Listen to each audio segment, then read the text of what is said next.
Ciao a tutte, io sono Iman e io sono Selam e questo è My Zone, un podcast sulla vita nei quartieri di periferia, per scoprire insieme le voci e le storie delle periferie milanesi. Quelle vere, quelle autentiche. E quello in cui un po' ci siamo conosciute. Vero.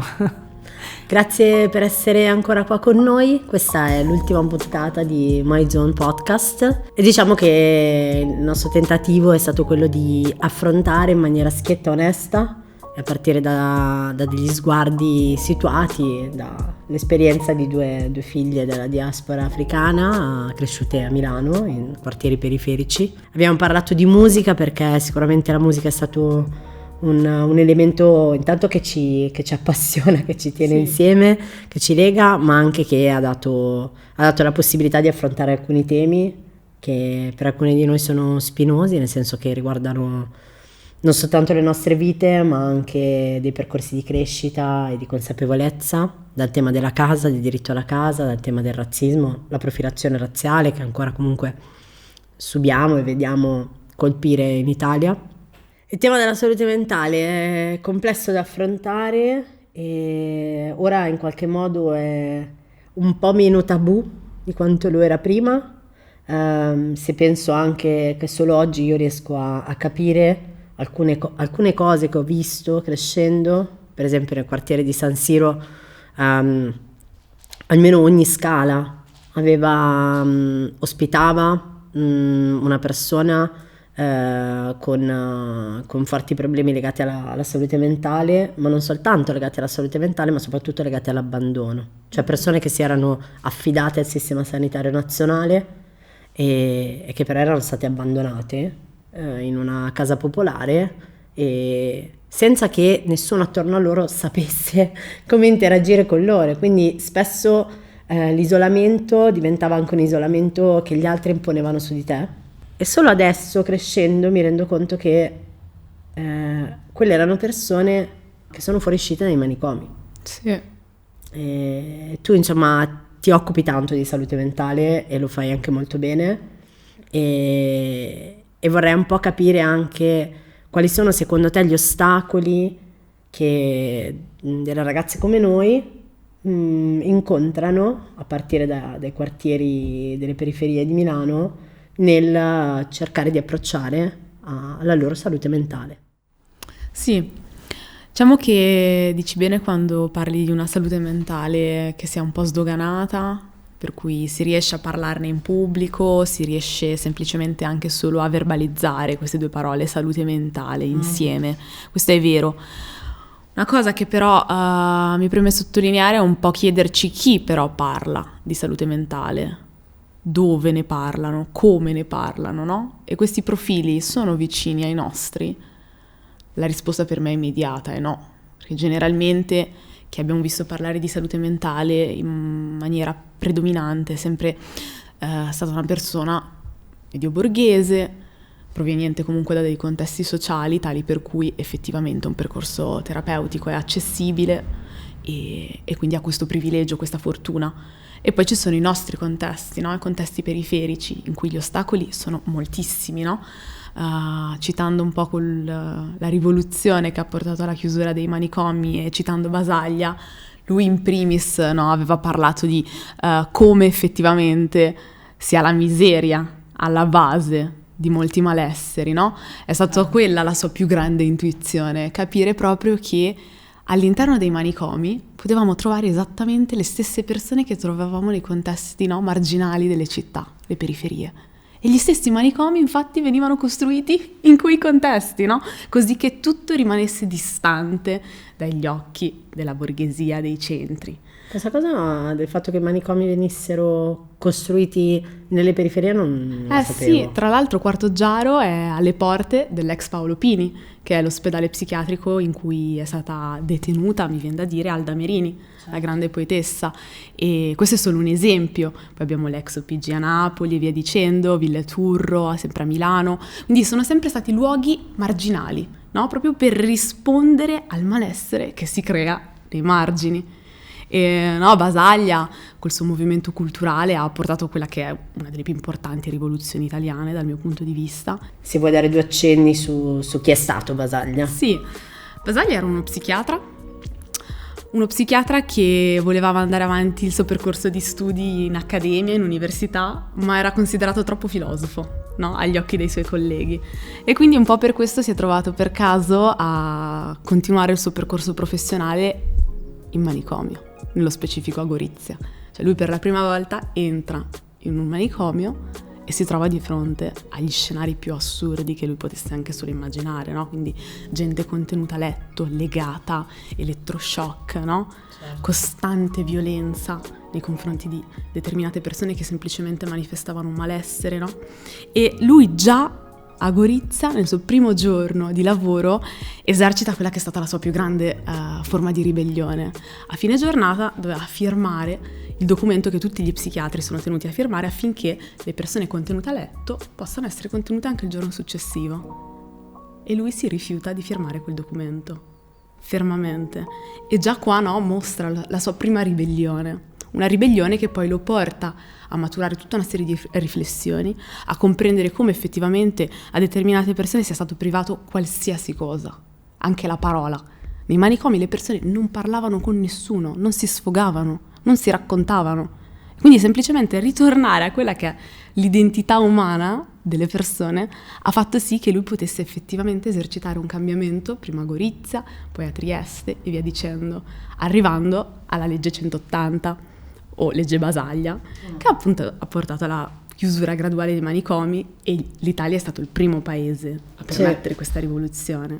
Ecco, purtroppo dalla chiusura dei manicomi a una reale, diciamo, un reale cambio di prospettive, di passo rispetto alla salute, alla cura della salute mentale, ecco, cioè, lì si arresta, diciamo, il tentativo rivoluzionario di Basaglia, nel senso che poi hanno chiuso i manicomi, ma mi viene da dire non hanno chiuso le periferie, cioè nel senso tante delle linee che tracciavi dall'isolamento all'azione coatta che sei obbligato a rispettare, allo spazio appunto di parola che manca, cioè sono degli elementi che parlano praticamente delle periferie che abbiamo abitato. Sì. Decisamente, anche perché poi Basaglia viene a mancare poco dopo l'ottenimento di questa legge, e i manicomi diventano gli SPDC, no? I servizi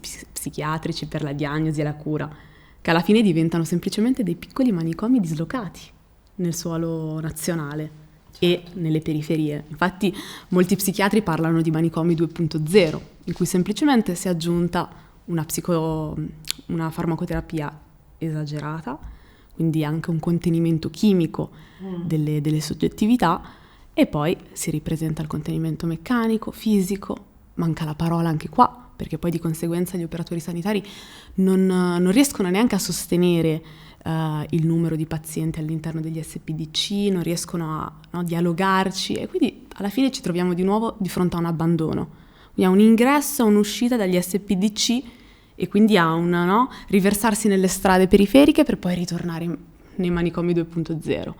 Io, come racconto spesso, ho visto tanti SPDC, tanti reparti psichiatrici, e veramente quello che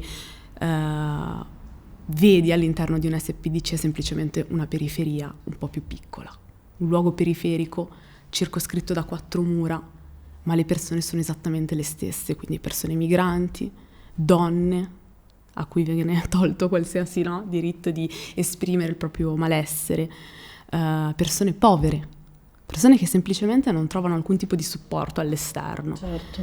Tu dici l'aspetto più rivoluzionario è il fatto di aver capito che il malessere mentale deriva comunque da una condizione anche esterna, che è qualcosa che spesso e volentieri si fa fatica a capire. Da un lato chi guarda la marginalità sociale lo usa un po' come una scusa, cioè un pochino è vero che il contesto sociale non aiuta la tua salute mentale, non ti aiuta a stare bene, però è un po' quasi come fosse colpa tua, allo stesso tempo esattamente come la povertà, cioè nel senso è così ma noi non c'entriamo niente, quindi da fuori c'è quello un po' l'elemento, no? Come se fosse un tuo problema comunque alla fine, e da dentro invece non c'è proprio lo spazio, cioè io ho questa sensazione, ho la sensazione che a nascere, a crescere in determinati contesti cioè quello che ti insegnano è a essere un po' un muro inattaccabile, ispessirti sempre di più davanti alle prese in giro, davanti al razzismo, davanti alla misoginia, perché se sei una ragazza di periferia ti devi saper difendere, eccetera eccetera, e in qualche modo non c'è spazio per dimostrare che certe cose ti fanno male, o se c'è uno spazio privato, anche almeno nella mia esperienza anche con i miei genitori, comunque anche con mia madre non era esattamente facile, perché era un po' quasi come darle una colpa che poi non aveva, quindi c'era anche un discorso di protezione, no? Dei nostri genitori, e non so, però alla fine diciamo a un certo punto dici ma tutta sta corazza mi servirà a qualcosa, cioè a un certo punto io mi devo prendere cura di me stessa, se no... Ma è proprio quella corazza che in realtà ti fa ammalare ancora di più, che poi secondo me è ancora più estremizzata nelle periferie, no? L'idea che tu sia da solo a dover risolvere i tuoi problemi, le tue difficoltà e via dicendo, no? Portano a un senso di solitudine e di isolamento. E se pensiamo proprio alla costruzione, alla ghettizzazione delle periferie, penso a Quarto Giaro. Quarto Giaro è delimitata da tutta una serie di ponti, quindi anche lì uscire da Quarto Giaro anche solo a piedi è complesso.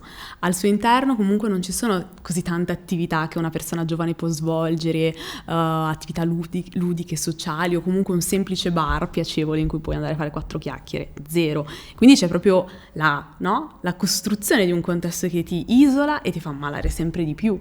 Sì. E in realtà lo vedo anche abbastanza anche in San Siro. Sì, no, per me è fortissimo. Cioè io credo che a San Siro sicuramente una cosa che incontri è il disagio delle persone immigrate. Mm-hmm.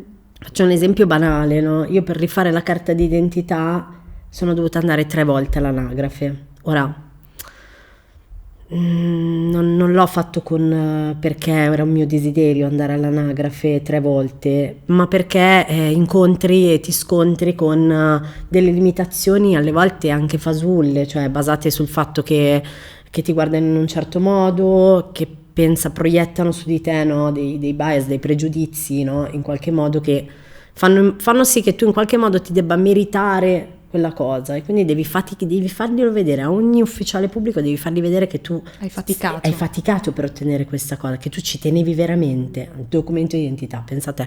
E io sono in una situazione, ho la cittadinanza italiana, e se pensi a una persona straniera, ai soldi che deve spendere per i documenti, alla precarietà a cui è costretto, diciamo, dalla legge italiana, alla difficoltà e anche alla quantità, la mole di documenti che deve dimostrare di avere, che è nettamente maggiore, almeno 3 volte maggiore rispetto a una persona con la cittadinanza italiana, questa cosa ammala le persone. Sì. E questa cosa nei nostri quartieri è visibile, tangibile. Ci sono delle persone che si ammalano di disperazione, sì, si ammalano di precarietà di vita. E questa cosa qua è presente, e la domanda poi è: quali sono i servizi? Come abbiamo detto prima, sono poco accessibili generalmente. Sicuramente, non lo so, se penso a Quarto Giaro abbiamo un consultorio, che è già tanto, non è scontato. A San Siro l'hanno chiuso, non è scontato. L'hanno chiuso poco tempo fa. Però anche lì si va incontro a attese prolungate, perciò se hai un'emergenza nell'immediato vai incontro alla psichiatria, e quindi ha comunque un percorso, no, di un certo tipo che richiede, no, una psichiatrizzazione, una farmacologia, un percorso terapeutico, farmacologico e tutta una serie di step che magari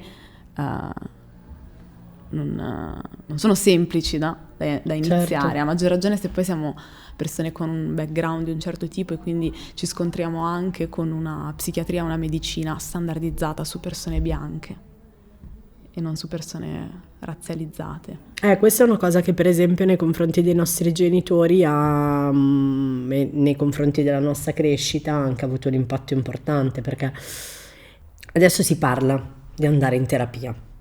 E comunque si parla di andare in terapia privatamente, quindi comunque sulla base di un proprio investimento personale molto costoso, di cui è anche difficile stabilire, cioè per una persona che lavora è difficile dire io da oggi in poi, no, aggiungo una spesa fissa ai vari capitoli di spesa e in qualche modo con la prospettiva però che è una terapia, quindi deve avere una certa durata, no? E quindi devi proprio fare un investimento di un lungo periodo. Sì. Questa è anche una difficoltà, perché viviamo con dei lavori talmente precari che non è facile immaginarsi, no? Io da qua a 2 anni investo tot soldi al mese in psicoterapia, è praticamente difficilissimo, no? Però molti di noi, diciamo, anche provando a fare questo investimento in termini anche generazionali, proprio perché c'è un desiderio, diciamo, di invertire la rotta, non è, quando eravamo piccoli non era pensabile, cioè